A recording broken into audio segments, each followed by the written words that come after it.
think it can get much more dangerous, particularly if the Israeli government is allowed to continue with its escalatory measures against Palestinians in the West Bank and against the holy sites. You have a deadlock in Gaza because the Israeli Prime Minister aborted the exchange deal. You have an escalation in Lebanon because he only understands that the language of war. He hasn't listened to the international community. He didn't listen to his allies. So he launched war in Lebanon. And now this government is trying to escalate on the West Bank. If that happens, that is when the threat of regional war will become the more real, because the symbolism and the importance of the holy sites is across the Arab and Muslim world and will reverberate across.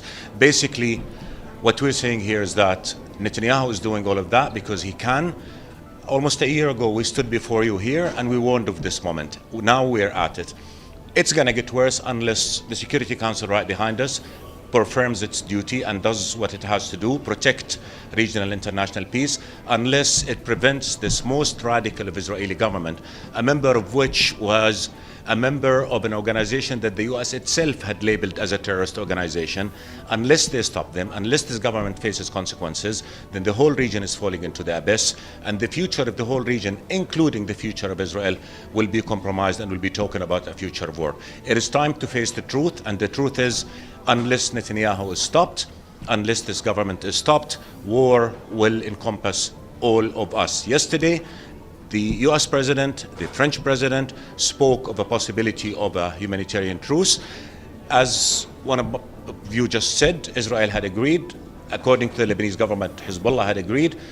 And Netanyahu lands here, and the first thing he does, saying that he will go ahead with his aggression in Lebanon, and he makes a speech which is full of disinformation, diverting away attention from the real issue. The only and the real danger in the region is the policies of this government of Israel, are the actions of this government of Israel, and the failure of the international community to stop it and say enough, protect international law, protect our international system, and protect the lives of Palestinians who have been reduced to nothing. I mean, yesterday, the day before in Lebanon, over 500 people were killed in one day, as if nothing has happened.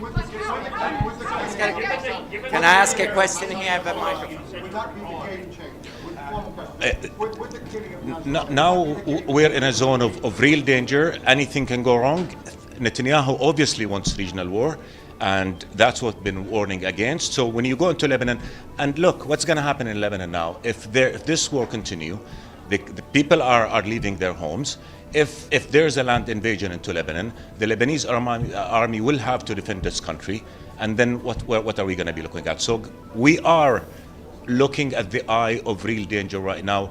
This has to stop. And if now the international community does not see the gravity of the danger, then we'll be here probably in 2 months and telling you, things have really gotten worse. Thank you.